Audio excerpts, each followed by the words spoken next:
que voy a pasar entonces con María, que va a presentar nuestra invitada de hoy. Sí, quiero entonces agradecer a la profesora, la doctora Anita Judkins Oliveres, que va a ser la voz que va a estar con nosotros esta tarde. Gracias por estar con nosotros, ¿verdad? Y por compartir sus saberes con nosotros y con la comunidad. A esos efectos me gustaría hablar un poquito más sobre quién es la doctora Anita Judkins Oliveres. Ella es educadora que se desempeña en la formación de futuros y futuras educadores de este país. Es catedrática en el Departamento de Educación de la Facultad, el Departamento de Fundamentos de la Facultad de Educación de la Universidad de Puerto Rico, recinto de Río Piedras. Coordina además la Cátedra UNESCO de Educación para la Paz de la Universidad de Puerto Rico. En ese sentido, tiene amplia trayectoria en la educación, en los derechos humanos y la paz, tanto en organizaciones no gubernamentales como en la educación formal. Por una década colaboró en el proyecto Educando para la Libertad de Amnistía Internacional, sección de Puerto Rico, donde dirigió la red de educadores. Así es que esta es, ¿verdad?, la persona que tenemos esta tarde. Una vez más, muchas gracias, profesora. Y entonces creo que debo comenzar con lo que sería la primera pregunta que tenemos programada para usted esta tarde. Lo que nos gustaría, si usted puede decirnos qué usted piensa o qué significa para usted una comunidad escolar organizada y empoderada. Que es un placer, ¿verdad?, acompañarles en la tarde de hoy.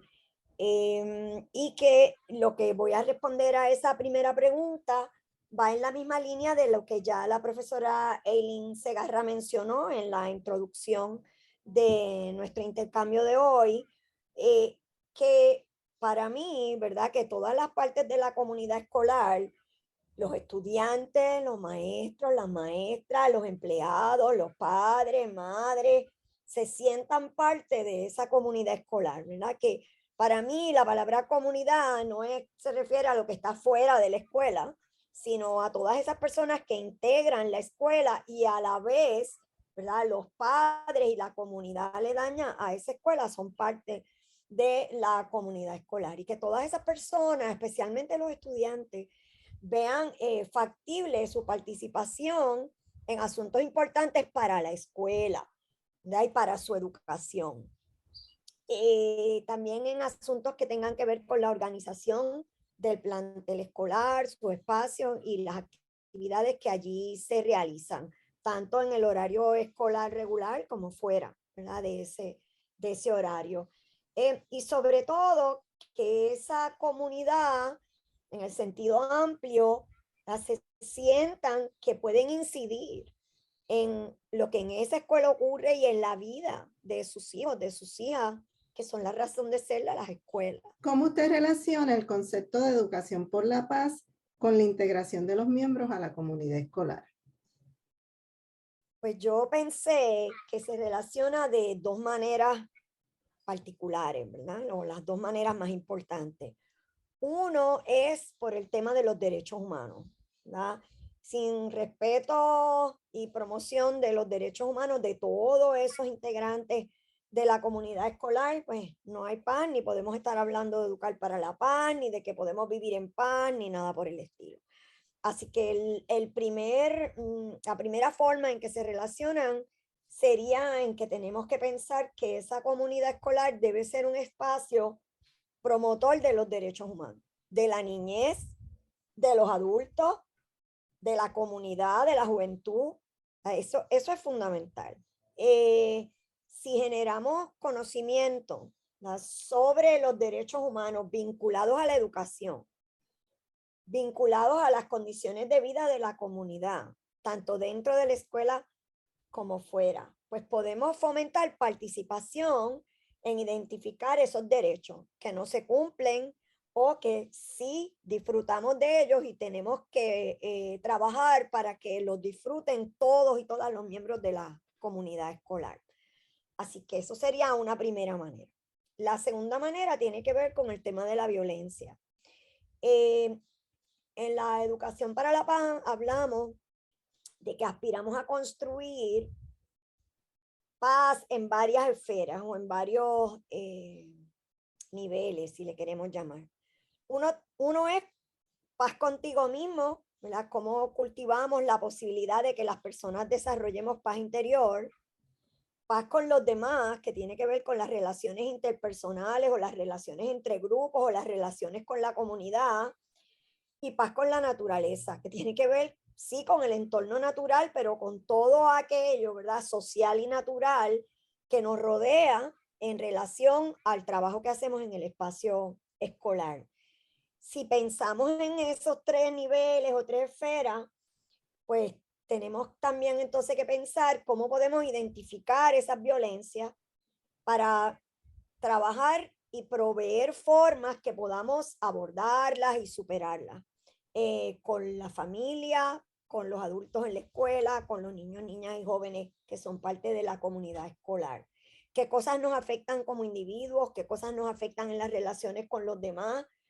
¿Cuáles son las violencias que ocurren a nivel más grande, ¿verdad? Institucional o estructural de la sociedad, que inciden sobre que nosotros no podamos disfrutar de nuestros derechos humanos, ¿verdad? Se van vinculando ambos temas, cosas como el deterioro de las infraestructuras, los servicios, y también el entorno natural del país y la situación en la que nos encontramos, de qué manera podemos entender mejor cómo eso incide sobre nuestras vidas cotidianas en la escuela, pero también nuestra posibilidad de participar en ese mundo, de ser parte de ese mundo, de pensar en el futuro, especialmente para los y las estudiantes. Entonces, no es quedarnos en hoy, vamos a entender o a identificar estas violencias, sino vamos a entenderlas para ver de qué manera las podemos transformar. ¿Qué cosas en nuestro espacio nosotros podemos hacer para transformar esas relaciones de violencia o esas diferentes formas de violencia? Pero también qué formas de acción podemos llevar a cabo juntos y juntas en el entorno más amplio. ¿Verdad? De qué manera la escuela puede ser espacio para, como dije, pensar, reclamar el espacio, no solo el espacio escolar para atender esos problemas de violencia internos que pueden haber en la escuela, como aquellos que vienen o son parte de la escuela en la medida en que son parte del entorno inmediato o más grande de la escuela. Así que pensé que eso serían las dos áreas principales que desde la educación para la paz podríamos aportar a pensar cómo trabajamos la participación, integración de todos los miembros de la comunidad escolar para mejorarla. Ahora sí, tomando en consideración, profesora, ese concepto tan amplio de educación por la paz que usted nos ha traído, ¿verdad? De los derechos humanos, de la no violencia en diferentes ámbitos. ¿Cuál entonces para usted considera que sería la importancia de que la comunidad escolar se organice y se empodere? Y quiero enfatizar, ¿verdad? Que desde el principio que estoy hablando de la comunidad escolar, estoy hablando de todo el mundo, incluyendo, por supuesto, a los estudiantes como protagonistas. Si estamos pensando en un escenario escolar, en un espacio escolar, en una educación que sea promotora de los derechos humanos, pues la participación de los jóvenes en todo lo que se haga en torno a su educación es fundamental. La escuela no solamente debe proveer un espacio de protección y crecimiento para el aprendizaje de los estudiantes y para el bienestar de los estudiantes, tiene que ser el escenario por excelencia donde ellos aprenden a que sus acciones cuentan, de que ellos aprenden que su opinión, su participación, su insumo, sus ideas, sus preocupaciones son fundamentales.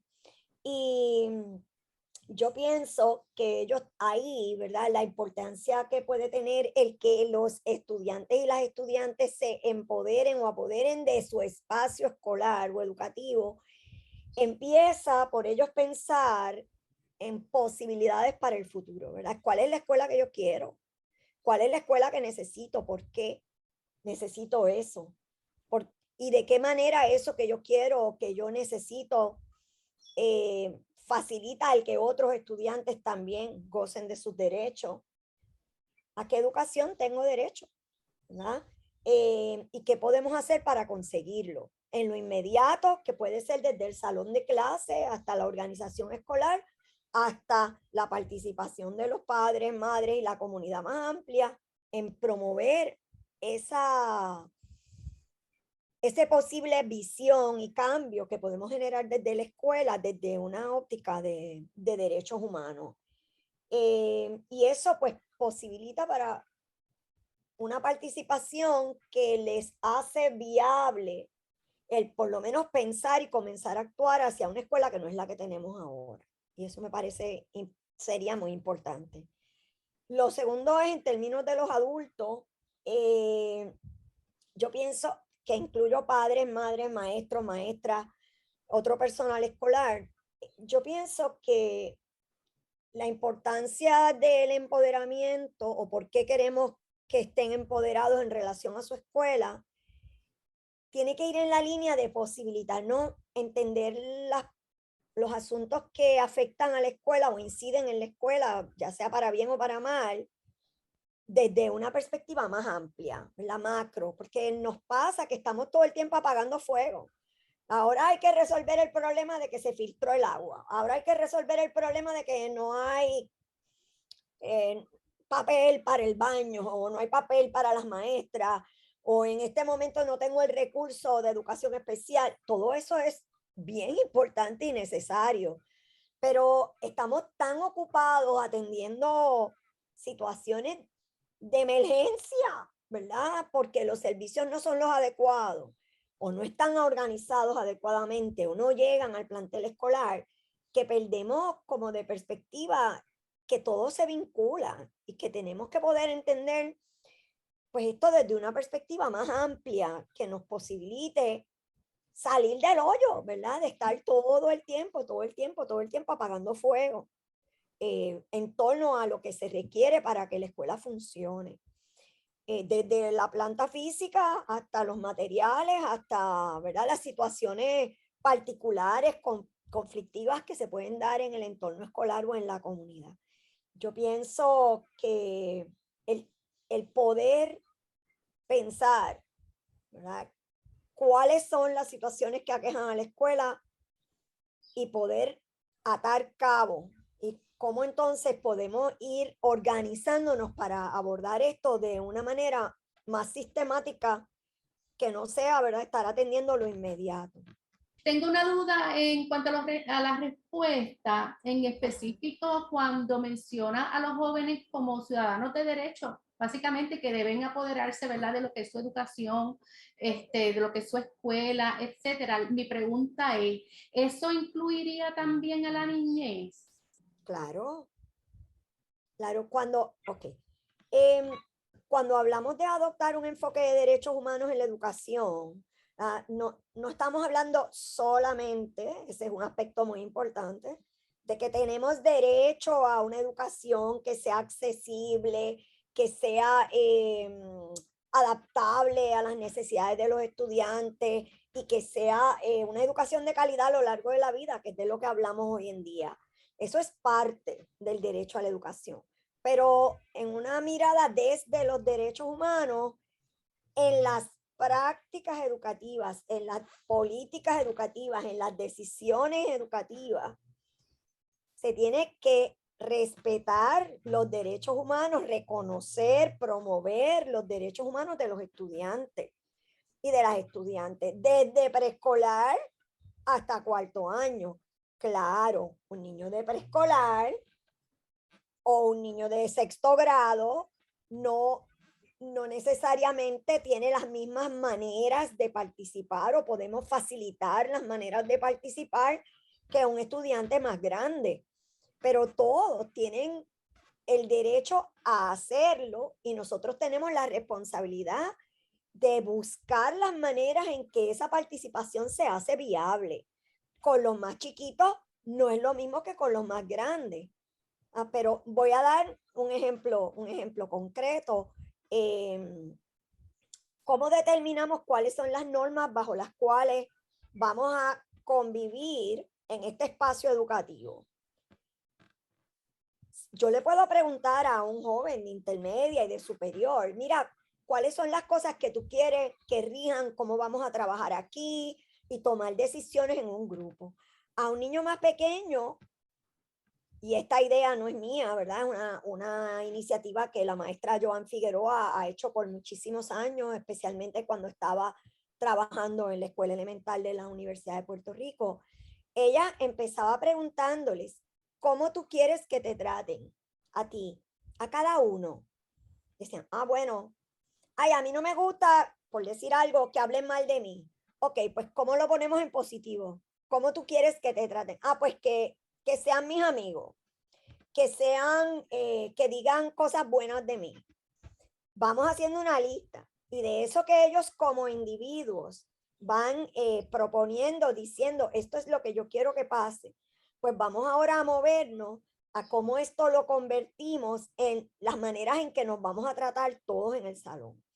Y a lo mejor de ahí salen unas normas, 5 o 6, no son miles, ni cientos, ni decenas, las fundamentales que nosotros como grupo, a la edad que tengamos, hemos acordado que son necesarias para convivir en este espacio. Y vamos inclusive a ser vigilantes de que esas normas las cumplamos nosotros mismos con los demás. Y eso ocurre en todos los niveles. Lo que pasa es que el maestro, la maestra, la organización escolar tiene que entender, ¿verdad? Que acorde al nivel de desarrollo, acorde a la edad que tienen los y las estudiantes, hay diferentes maneras de canalizar esa participación o de hacerla viable, porque si uno no aprende a participar con que te lo digan, uno aprende a participar, a tomar decisiones, a apropiarse del espacio escolar en la medida en que uno tiene la oportunidad de hacerlo. Y eso pues es responsabilidad de los maestros, las maestras, los adultos, de cómo hacemos eso posible. Por ejemplo, otro ejemplo, yo fui, no me acuerdo, hace 1 o 2 semanas a dar un taller para niños de 5º y 6º grado en nuestra escuela, en Cagua. Y cuando yo llegué, estábamos con duda de cómo conectar la computadora en relación a cómo estaba puesto allí el equipo y dónde íbamos a poner unos materiales. Y pues yo estoy hablando eso. Aparecieron 3 nenes. Venga, Missy, mire, yo le voy a decir, esto se pone aquí, se conecta de esta manera. Vino otro y me dijo, mire, yo la voy a ayudar porque los papeles los tenemos que poner así para que, y yo pregunto, ¿y todos ven desde ahí? No, ellos se tienen que mover para acá. Pues esos niños se han apropiado de su espacio, ¿verdad? En términos, mira, aquí estamos y esto lo vamos a hacer juntos y juntas. Ay, no era un ejercicio de toma de decisiones, pero la disposición de ellos en relación a la adulta que llega a ese salón que no los conoce, que está un día allí, es que sí, bienvenido a mi espacio y aquí las cosas funcionan y yo te voy a ayudar. Y eso es reflejo yo vuelvo y digo, he estado allí un día por 2 horas, ¿verdad? Desconozco los detalles de cómo esas maestras están trabajando, pero es reflejo de un espacio en el que ellos se sienten parte. Y eso hay que lograrlo en un salón de clase, pero a nivel escolar. Y ahí es bien importante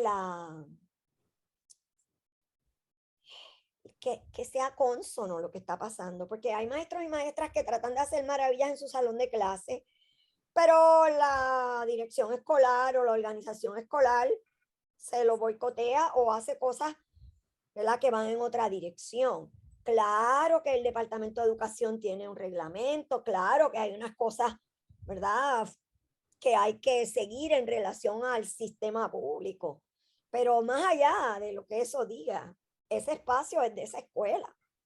¿Cómo generamos esas relaciones y ese espacio de aprendizaje? Depende mucho de la dirección del plantel, de los maestros y maestras y de la manera en que los padres perciben la escuela. Y a veces cuando la escuela intenta hacer algunos cambios, etcétera, los padres y las madres no necesariamente lo ven con buenos ojos porque no lo entienden bien o dicen, caramba, no, pero ¿cómo va a ser que no les van a pedir este libro? Porque, ¿verdad? Están acostumbrados al formato muy tradicional, directivo, ¿no? Transmisor, que en muchos casos reina en nuestras escuelas.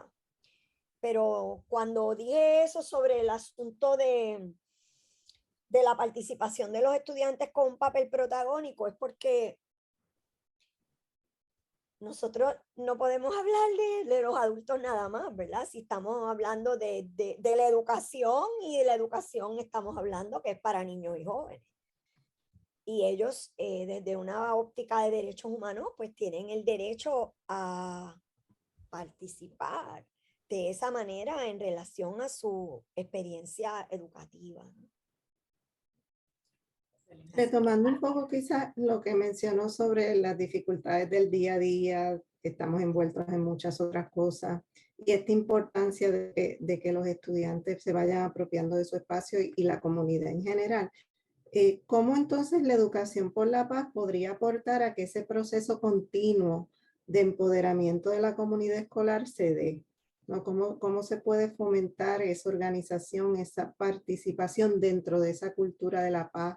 Motivar quizás que los padres sí se envuelvan y entiendan los cambios que están pasando en la escuela. ¿Cómo podríamos encaminar esos procesos? Yo pienso que hay como unas áreas, unos temas que toda la comunidad, niños, niñas, jóvenes, padres, madres, maestros, maestras, necesitan como, o no necesitan, podrían beneficiarse en relación a pensar su escuela como un escenario de convivencia y un lugar promotor de los derechos humanos. Una es educación en derechos humanos, en y para los derechos humanos para todos los integrantes de la comunidad escolar en relación a la vida de las personas. No que esto es lo que dice la Declaración Universal o esto es lo que dice la Convención Internacional de los Derechos del Niño. No, no. ¿Qué es lo que eso quiere decir en relación a la educación, en relación a la disciplina escolar, en relación al papel de la comunidad en ese escenario donde sus hijos y sus hijas se desarrollan? Otro es el tema del aprendizaje social emocional. Eh, todo el tiempo, bueno, cada vez más, ¿no? El enfoque de la escuela y en la pandemia sobre todo, cuáles son los contenidos, cuáles son las destrezas, cuáles son las competencias que tienen que dominar. Oh, están atrás, ¿verdad? Vamos ahora a cubrir este contenido. Claro que la escuela tiene una responsabilidad principal en relación con eso, pero hay tantos asuntos y nosotros lo sabemos a nivel universitario también, ¿verdad? Que están afectando el bienestar social, emocional de nuestros estudiantes, de los profesores, de las comunidades, que la escuela tiene que poder atender, ¿verdad? De alguna manera, no solamente tenerlo en cuenta, es que es poder atenderlo, porque es un elemento fundamental del desarrollo de esos niños, niñas y jóvenes, ¿no? Y pienso que hay aprendizaje en esa dirección que pueden ser beneficiosos para todo el mundo en la comunidad escolar. El asunto de la resolución de conflictos, ¿verdad? Y las posibles prácticas restaurativas para evitar excluir a esos estudiantes que de alguna manera u otra son problemáticos. Otros asuntos que tienen que ver con cómo establecemos, ¿verdad?, formas de convivencia escolar. Y ese tema que mencioné, aunque no le puse nombre, de lo que en inglés se llama future thinking, ¿verdad? De cómo visualizamos lo que quisiéramos tener en el futuro, porque eso es el primer paso para tú entonces empezar a generar ese tipo de formas, por ejemplo, de participar en la misma escuela. Y eso es tan poderoso. Hace muchos años, nosotros en la Facultad de Educación hubo una iniciativa que se coordinó desde el Centro de Investigaciones Educativas, que era un proyecto de mejoramiento escolar con 8 escuelas públicas elementales. Y esas escuelas tenían que identificar un proyecto ¿verdad? Que ellos querían tener como prioritario para empezar a mejorar la escuela.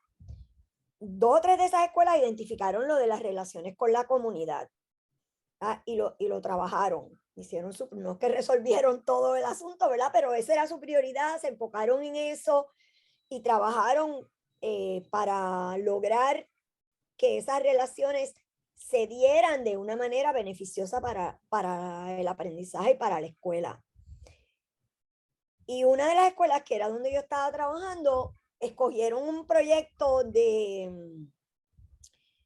mejora de la autoestima y de la lectura y de la escritura, que pensaban que eran las destrezas que con más debilidad tenían los estudiantes y que impactaban todo lo demás. Como parte de todo ese ejercicio, nosotros trabajamos un ejercicio que tiene que ver con lo de pensar hacia el futuro, que era que ellos hicieran un cartel de como el niño o la niña símbolo, ¿verdad? Este es el niño o la niña que yo quiero lograr, ¿verdad? Que mi escuela va a formar, que cuando termine en su 6º grado va a ser así. Y dibujaron, ¿verdad? Y explicaron y empiezan a surgir. Primero, el reconocimiento de que, oye, que queremos que nuestra escuela haga algo para estos estudiantes, ¿verdad? Y ¿qué pasó? Después que empezaron a decir todo lo que ellos y ellas querían, en la escuela donde yo estaba en particular, que tenía muchísimas dificultades, pero muchísimas dificultades, la escuela, la comunidad, muchísimas. Esos maestros y maestras se echaron a llorar. Jóvenes, viejos, grandes, chiquitos, blancos, negros, flacos, gordos, ¿ok? Porque ellos se dieron cuenta que ellos estaban tan lejos de eso que ellos veían como deseable. ¿Ah? Y afortunadamente, pues con mucha dificultad, pero se logró el proyecto y hubo unos avances en la escuela. Pero ese ejercicio de no solo pensar en el problema, no solo describir el problema, sino de, ok, ¿qué es lo que yo quiero lograr en esta escuela? ¿Qué es lo que yo quiero lograr en relación a la misma comunidad? O sea, ¿qué es lo que la comunidad, qué es la escuela que quisieran tener, aunque sea para soñar? Pero esa soñarlo es el primer paso de pensar, ok, de eso que yo sueño, ¿verdad? Que puede tener múltiples facetas, pues, ¿qué es lo que yo selecciono como fundamental para empezar a moverme en esa dirección? Y ahí ya tengo una meta, ¿verdad? Un lugar hacia donde yo me puedo dirigir, basado en posibilidades de futuro versus solamente todos los problemas que tenemos. Y yo creo que eso es un aspecto que se puede aportar, ¿verdad? Para esa forma de involucrar a la comunidad, todos los sectores y las personas, para pensar en otro futuro posible, ¿verdad? Como dice el pensamiento relacionado con los foros sociales mundiales. Pensando en ese futuro, ¿verdad? Posible, yo creo que para pensar en ese futuro es importante también, quizá, y usted me corrige, reconocer cuáles son los factores que pudieran limitar a llegar a eso que queremos. En su experiencia, ¿cuáles serían las limitaciones que se han encontrado? ¿Cuál es su opinión en cuanto a esas limitaciones que podemos encontrar actualmente en nuestro sistema de educación? Bueno, hay uno muy fácil y muy concreto, que es que las escuelas, la administración escolar, los maestros, etcétera, viven en un horario distinto a la disponibilidad de las familias. En ese proyecto, o sea, en ese proyecto que mencioné, que tuvimos con el Centro de Investigaciones Educativas, esas 2 escuelas que identificaron como prioridad el mejorar las relaciones con la comunidad, con los padres, madres, fundamentalmente, se quejaban, y estoy segura que muchas escuelas se quejan todavía de lo mismo, de que llamaban a los padres y las madres y no venían. Sí, pero ¿para qué es que tú los llamas? Los llamas para darle queja o te estoy hablando de los educadores, los maestros, maestras o la dirección escolar. Los llaman para darles queja o un informe. Pues eso al padre o la madre no le provee muchas herramientas para él o ella hacer algo al respecto. ¿Tá? Entonces, no solo los llaman para eso, sino que tiene que venir tal día de 9 a 10 de la mañana. Pues si están trabajando o si están cuidando a una persona, abuelo, abuela, algún familiar, ¿verdad? La madre tal vez o el familiar que no está trabajando o la misma abuela que pudiera venir, está cuidando a los nenes más chiquitos. Entonces hay un desfase entre el horario de la escuela y el horario en que los padres y las madres podrían venir, aunque sea para una reunión. En ese caso, cuando descubrieron eso, porque dijimos, mira, pero pregunten, ¿por qué es que no vienen? ¿Por qué es que los padres, que no vienen? No es que no les importe, digo, puede haber uno que otro, es cierto, que no le importe, pero no es la mayoría. Entonces, cuando ellos preguntaron por qué no vienen, dicen, bueno, porque no tengo quien me cuide a los nenes más chiquitos, o no puedo ir en esa hora porque estoy trabajando, o no tengo transportación inclusive. ¿Okay? Entonces, se cambiaron los horarios de las reuniones, la manera en que se establecía la agenda, y no es que vino 100%, pero aumentó grandemente la participación de esos padres y madres en relación a lo que la escuela estaba queriendo que ellos hicieran sobre el aprovechamiento académico de sus hijos, ¿verdad? Porque era sobre ese tema a que se circunscribía, ¿verdad? O se limitaba el propósito de las reuniones. Así que uno tiene que ver con saber cuál es la razón por qué no se da la cooperación. Otro es, y lamentablemente, como muchas otras cosas en este país, la inherencia político-partidista en la administración escolar y en los consejos escolares. Aquí hay una tradición, ¿verdad? De que a dedo la directora o el director dice, el representante de la comunidad, el el consejo escolar es fulanita. Y si de los estudiantes es sutanito. Entonces, pues el resto de la gente ni se inmuta, porque eso en verdad pues responde a eso, que a ti te designaron para aprobar lo que la directora diga, por ejemplo.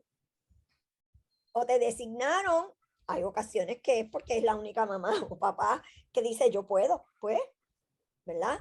Pero hay una desconfianza en cómo se selecciona a los miembros del consejo escolar. Y en papel eso está muy bonito. Dice, serán representantes, pero en la realidad, en muchas ocasiones, no son verdaderos representantes de la facultad y de la comunidad, y además no hay comunicación, ¿verdad? Entre esa persona que representa, o una o dos personas, no estoy segura ahora si el número es uno o dos, esas personas que representan a la comunidad y la comunidad como tal. Ese mecanismo jerárquico dominado por la manera en que habitualmente designamos cosas en el país, pues no ayuda a que la comunidad en realidad se sienta que ellos tienen algo importante que hacer. Y si es una persona, ¿verdad? Pues dicen, bueno, yo voy allí, escucho, voto, pero se limita a la noción de participación a eso. Y yo pienso también que lamentablemente cuando sí se dan procesos de mayor participación, no se le da seguimiento y la comunidad ve bien pocos resultados. Pues ¿para qué voy a ir si total las cosas siguen siendo igual, ¿verdad? Y eso en el sentido de la universidad, ¿verdad? Representa pues una responsabilidad importante en relación a que lo que sea que nos embarquemos a hacer, en relación con mejorar la calidad de la educación y la participación de la comunidad para mejorar la calidad de la educación, sean proyectos que de verdad escuchen y respondan a lo que son esas necesidades y ejecuten, o sea, ¿cuál es la palabra? Gestionen, ¿verdad? Lleven a cabo y que se terminen concretando esas cosas que la comunidad identifica como fundamentales. Porque una cosa es soñar, por ahí empezamos, pero si vamos delimitando metas, mira, ¿qué es lo viable? ¿Hacia dónde vamos? Eso tiene que poder llegar a algún resultado. Porque si no, ¿para qué voy a ir? Si no pasa nada, ¿no? Yo creo que la universidad tiene un ejemplo del que yo creo que debemos haber aprendido mucho para bien, con lo que sucedió luego del huracán María y los servicios que se dieron en las escuelas de Río Piedra, bueno, sobre todo en la Barbosa, que se creó, ¿verdad?, el centro de servicio a la comunidad de Río Piedra, y de ahí que ha surgido, seguimos ahí, aunque, ¿verdad?, no es la misma cantidad de gente que estábamos, por supuesto, después de María, pero lo que se denomina Academia al Servicio de la Comunidad. Entiendo que ustedes van a entrevistar a la profesora Gladys Capella, que coordina ese esfuerzo. Qué bueno, sí. Pues yo creo que hay mucho que aprender, ¿verdad? Porque, número uno, ahí nosotros fue bien importante establecer lo que nosotros podíamos hacer y lo que no, porque tampoco queremos generar unas expectativas que sean tan irreales pues, que frustren a todo el mundo, ¿verdad? Me acuerdo como ahora cuando fuimos allá y estábamos simplemente canalizando la posibilidad de las solicitudes para la ayuda de FEMA, que fue en el área, que fue en una de las áreas, pero fue donde yo me senté a trabajar. Se le decía, mire, nosotros no somos empleados de FEMA, nosotros no podemos resolver el X, Y, Z problema. Nosotros podemos ayudarlo a hacer la solicitud, ¿verdad? Pero eso fue importante. Porque yo me acuerdo, por ejemplo, yo atendí nunca se me va a olvidar, porque ahí no hubo nada que pudimos hacer. Yo atendí a un señor que se llamaba José Rivera. O sea, ¿cuántos cientos de José Rivera, si no miles, hay en Puerto Rico? Y su solicitud no se podía canalizar, no se podía entrar al sistema porque, ya hay una solicitud radicada para José Rivera. Pero sabe Dios si el hijo, el sobrino, el nieto, lo que fuera, se llama José Rivera también, había puesto la dirección, no había forma de desenmarañar eso. Y el señor, yo me quedé con él prendado, porque del corazón así, porque él me decía, pero es que ¿cómo va a ser? Es que yo necesito la ayuda. Y no me acuerdo las particularidades de su situación, pero sí la necesitaba y era una persona bien mayor. Pero mire, de verdad que no hay forma, ¿no? Entonces ahí sí se canalizó para que pudiera ir a no sé dónde, a ver si allí le podían resolver el problema. Pero, o sea, hay que ser claro y en relación a cuánto nosotros podemos viabilizar, cuánto no, porque si no la gente se frustra y dice, ahí vienen de nuevo con un invento que luego, ¿verdad? No se hace nada.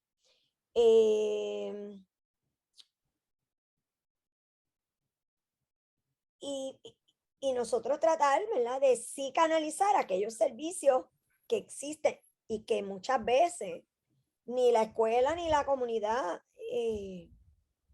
tiene la manera de llegar a ellos. Un ejemplo cotidiano de todos los días. Todos nosotros necesitamos, y no tiene que ver con situaciones de emergencia, pero en situaciones de emergencia más todavía, X o Y documento para algo, incluyendo la misma escuela. Y nadie tiene claro cómo se consigue ese documento. Ni por dónde empezar. Los colegas de ayuda legal han desarrollado en su página web cosas muy sencillas, como obviamente ellos no son el registro demográfico, no son ellos quienes le van a conseguir X o Y documento de la entidad que sea. Pero en Arroyo y Habichuela, necesita el documento tal, tiene que ir a tal página web o tiene que llamar a este teléfono o necesita esto para conseguirlo. Y todo está en un lugar que no es gubernamental, que es de una organización no gubernamental, pero que posibilita a la gente poder llegar a ciertas cosas que necesita como un servicio. Lograr eso con el Departamento de Educación sería casi un milagro, pero podría ser algo en que la universidad podría tener una participación, ¿no? en proveer. Y al uno tratar de proveer eso, obliga también a las instancias gubernamentales a que, tienen que organizarse para que de alguna manera la gente pueda acceder a X o Y cosa, ¿no? Yo quería preguntar, y un poquito en esa línea, pero relacionado a lo que estaba hablando anteriormente de las distintas iniciativas que había visto en las escuelas, como de la maestra que le preguntaba a los niños cómo querían que ser tratados, el tipo de educación para la paz que hay que llevar a la comunidad escolar. ¿Hay algunos lugares o fuentes de información que usted recomendaría que aquella escuela que quiera entrar en estos procesos de educación por la paz pudiera accesar para tener ideas de cómo transmitir esa información, cómo generar actividades que promuevan la educación por la paz en la escuela? Bueno, hay muchísimos, ¿verdad? Pero así como de memoria para decirte cuáles son las páginas web, etcétera. Pero sí, hay algunos trabajos en Puerto Rico, ¿no? que están accesibles a través de las redes, que pueden servir a distintas escuelas. Uno está bajo, la página web se llama Derechos de la Niñez, sin la ñ, ¿verdad? derechosdelaninez.org. Y ahí los maestros y maestras interesadas en relación a la promoción de la educación en derechos humanos para niños y jóvenes pueden acceder a un material que auspició la Fundación Banco Popular y son una serie de carpetas de actividades para desarrollar destrezas de lectura y escritura en relación a los derechos de la niñez. Por ejemplo, la Red por los Derechos de la Niñez y los Adolescentes de Puerto Rico es otro espacio que tiene material en relación, por ejemplo, a cómo promover el bienestar de la niñez en los escenarios escolares. La Mesa de Diálogo Martin Luther King, de aquí de Puerto Rico, desarrolló unos videos y están en línea que son para trabajar el tema de la no violencia y tiene unas guías para el maestro, etcétera, en la sala de clase. También Espacios Abiertos.org de aquí de Puerto Rico tiene una sección que se llama Derechos son tuyos, defiéndelo, que tiene una serie de videos cortos y materiales educativos también para trabajar educación en derechos humanos.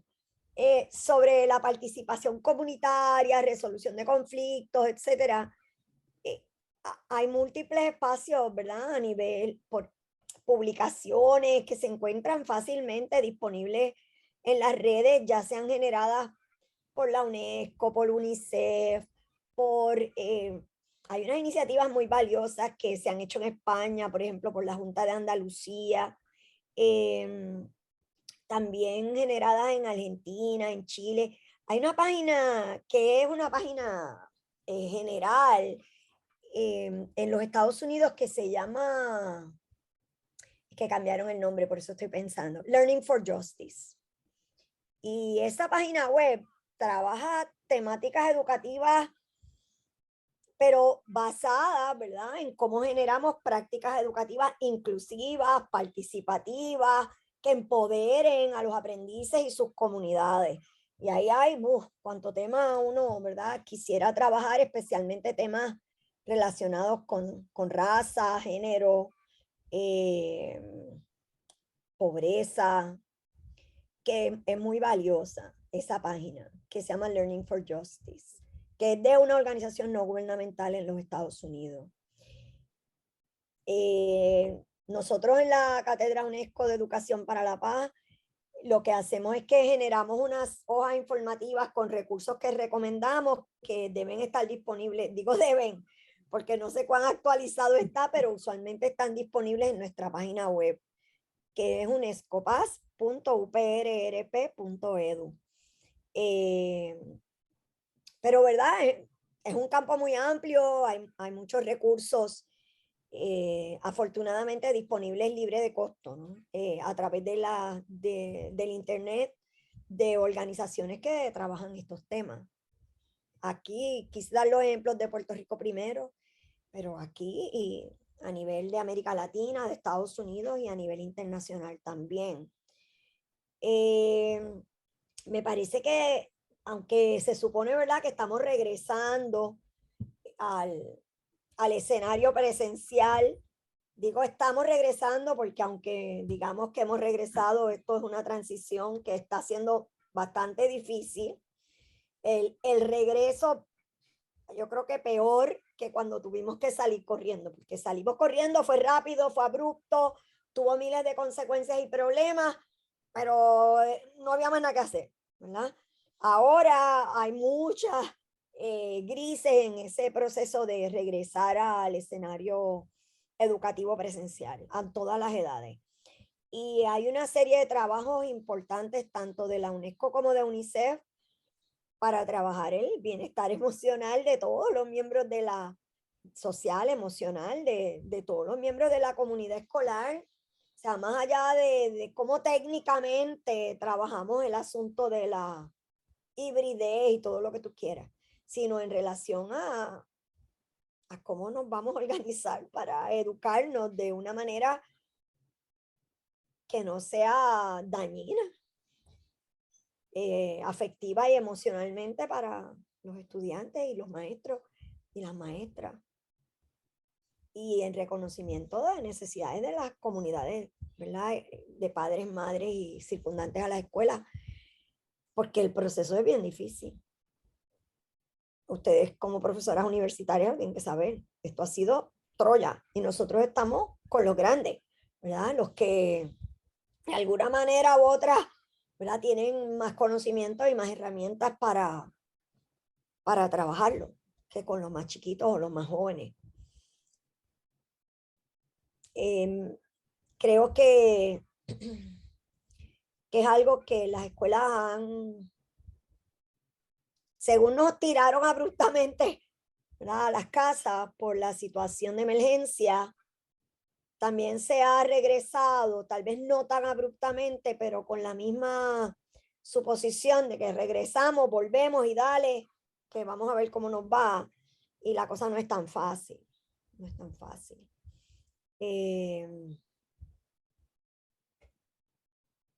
Ha sido bien difícil para los estudiantes y las estudiantes universitarias y los escolares también. La gente dice, los niños y las niñas se adaptan más rápido, es verdad, pero requieren mayores apoyos en su proceso de aprendizaje mientras se da esa adaptación. Y todos estamos bregando con las cargas que todos y todas traemos, ¿verdad? Los adultos, las niñas, las familias, a tratar de regresar a estudiar. Y no necesariamente hemos dedicado el tiempo o las herramientas para atender el aspecto social, emocional, que incide sobre ese aprendizaje, siempre, pero más todavía en situaciones, ¿verdad?, como ha sido la pandemia o otras situaciones de emergencia que nosotros estamos viviendo.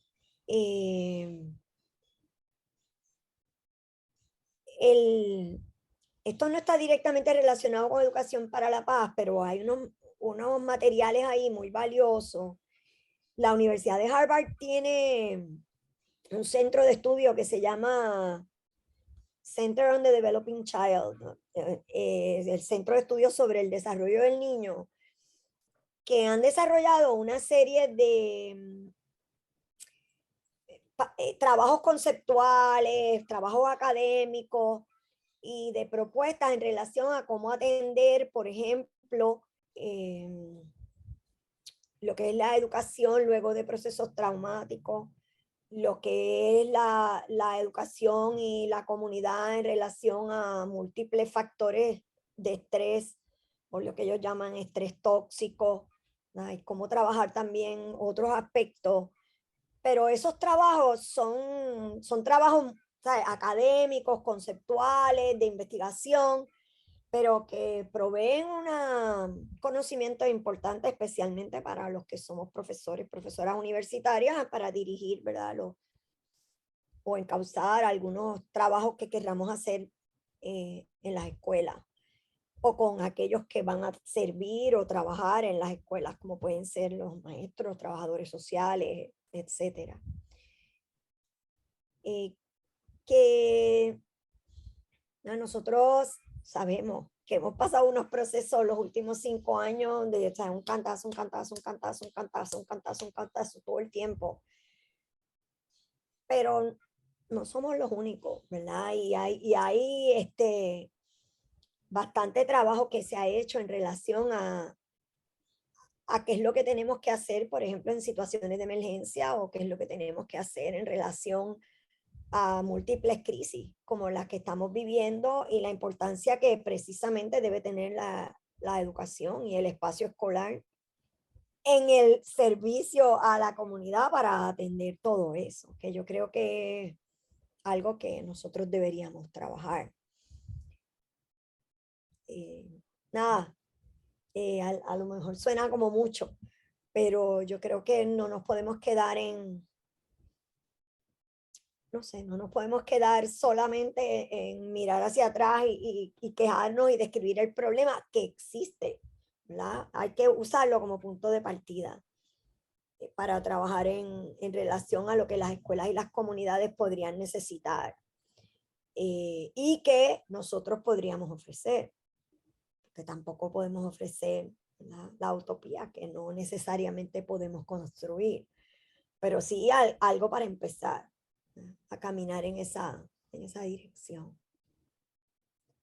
Definitivamente hay mucho trabajo por hacer y agradecemos muchísimo el que hayas podido compartir con nosotros tus experiencias y tu conocimiento, que yo sé que van a ser muy valiosas Y a la para orden, las la Facultad de comunidades Educación, educativas. como habíamos mencionado. Y bueno, un placer, de verdad, haber compartido con ustedes. ¿No? Y Para espero que nosotras sea también. hasta pronto. Millón de gracias, de Ok. verdad. Entiendo que esto va a ser una tremenda oportunidad para las comunidades que se van a beneficiar de esta entrevista, así que te agradezco grandemente.